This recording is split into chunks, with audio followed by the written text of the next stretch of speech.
A quarta fase, nosso último caderno de atividades. O ano está se findando, né? Estamos chegando na reta final. Então, sobre os dois últimos vídeos, vocês responderão a essas questões. Vou tentar aqui explicar o que se pede em cada uma das questões, tá? Então, nosso processo de redemocratização, o fim da ditadura militar no Brasil e o que prega, né, a nossa Constituição de 1988, a Constituição Cidadã. Esse caderno foi elaborado em colaboração com o professor Franciel Amorim. Nosso primeiro texto trata sobre a população se mobiliza, né? Então, nós tivemos os movimentos chamados Diretas Já, pedindo as eleições diretas e a volta da democracia, bem como o sufrágio universal, o voto para todos, né? Então, nós tivemos muita participação da população e dos artistas também, né? A população civil, a população comum, que foram às ruas em busca dessa abertura política e da volta da democracia nas chamadas Diretas Já. Então, nós temos aqui os comícios, né? Que foram realizados, transformados em grandes festas cívicas, com vários líderes partidários de oposição. Nós temos aqui também o símbolo, né, que era a bandeira nacional, um símbolo cívico, né? Então ninguém pode roubar a nossa bandeira, a bandeira é do povo, independente de partido político. Sobre os movimentos da Direta Já e o retorno à democracia, a primeira questão é: qual foi a importância do movimento para a redemocratização, ou seja, democratizar novamente, voltar à democracia no nosso país? B, segundo Leandro Carnal, esse historiador fantástico, né? Ele disse o seguinte: quando eu vejo alguém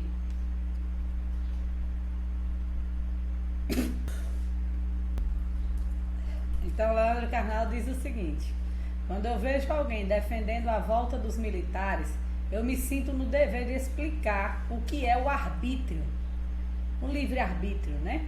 O que é cassação de direitos, como o habeas corpus, o que foi o AI-5, o que é tortura de mulheres grávidas, o que é o fim da liberdade de imprensa, o que é a barbárie da concentração de renda durante a ditadura militar. Então, nada foi inventado, tudo aconteceu. Então, não podemos ser negacionistas, negar os fatos que ocorreram de 1964 até 1985. Então, o primeiro processo aqui, né, que a gente já falou sobre a emenda Dante de Oliveira, vocês irão relembrar aqui do senador, né, o deputado federal do PMDB, Dante de Oliveira, quer dizer, que conseguiu essa primeira conquista para a volta das eleições, né, diretas. Então, o presidente e vice-presidente da República serão eleitos simultaneamente entre os brasileiros maiores de 35 anos e no exercício dos direitos políticos por sufrágio universal e voto direto e secreto por um período de 5 anos. Então, seria assim, né, a volta, mas a gente sabe que com a Constituição esse sufrágio universal ele foi maior. É como nós conhecemos nos dias de hoje. Você já pode votar a partir dos 16 anos pela nossa Constituição, mas só é obrigatório a partir dos 18 anos. Então, o sufrágio universal é o voto para todos, né? O voto do povo, elegendo e escolhendo seus representantes, apesar de existirem algumas manobras aí. Questão B. O que é proposto na emenda Dante de Oliveira a respeito das eleições para presidente e vice-presidente? Basta você voltar aqui, ó, né, o que é que ele está dizendo no artigo. Questão C. Qual a diferença entre uma eleição direta e uma eleição indireta? Durante toda a ditadura, as eleições foram indiretas, né? Eram escolhidos para os principais cargos militares e eram os chamados senadores biônicos. Então, voltem lá nos vídeos que a gente comentou sobre senadores biônicos, sobre eleições indiretas. Questão 3. Analise as duas charges a seguir e responda abaixo o que se pede. Quero votar. O voto é nosso. Diretas já. Do outro lado, No ódio, vote ou deixo. Gaviões das diretas, queremos votar. Voltem para suas casas, o povo é ilegal. Os militares dizendo, né? Na charge. E aqui do lado, eu prefiro um civil na presidência. Acho melhor um civil. Um civil, por que não? Bom, então eu escolho. Nas charges, quais são as principais mensagens das duas charges? São iguais ou diferentes? Explique. B. Quais as críticas que encontramos na parte textual e nos desenhos das duas charges? Reflita sobre a postura dos militares nas imagens e suas falas, né? Leia o texto a seguir. A Constituição de 1988, os princípios fundamentais, no artigo 1º, no artigo 2º, no 3º, no 4º. E responda. Quais destes direitos assegurados pela Constituição de 1988 você destacaria como mais importante? Escolha um, diga por quê e explique. Questão 2. Você considera que algum destes direitos assegurados pela Constituição de 1988 ainda não são efetivamente assegurados para os cidadãos brasileiros? Explique qual. Questão 3. A Constituição de 1988 garantiu uma série de direitos a grupos sociais historicamente excluídos da legislação. Tendo isso em vista, assinale a alternativa correta. Questão 4. Sobre a Constituição Federal de 1988, responda. Por que essa Constituição ficou conhecida como Constituição Cidadã? B.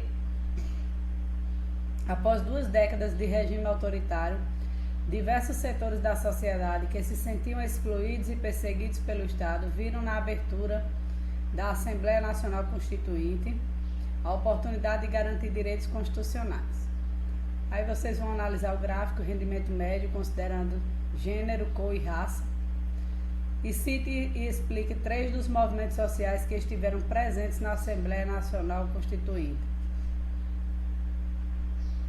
Instruções. Retorne ao trecho da Constituição de 1988, colocado acima, e leia o início da matéria no Nexo Jornal. A desigualdade racial e de gênero no mercado de trabalho no Brasil. Homens brancos possuem maiores salários e menores taxas de desocupação em todos os níveis de escolaridade. Mulheres negras formam o grupo que enfrenta as piores condições. Questão 5. Tendo em vista a clara contradição entre o texto constitucional e a realidade presente, mais de 30 anos após a promulgação da Constituição, posta no gráfico ao lado, responda. Letra A. Por que a desigualdade entre homens e mulheres, mesmo proibida pela Constituição, ainda se mantém 30 anos depois da sua criação? Como essa situação poderia mudar? Aí temos o gráfico 1, o gráfico 2, em relação à raça e em relação a gênero. E a pergunta. B. Quais informações podem ser obtidas nos 2 gráficos acima?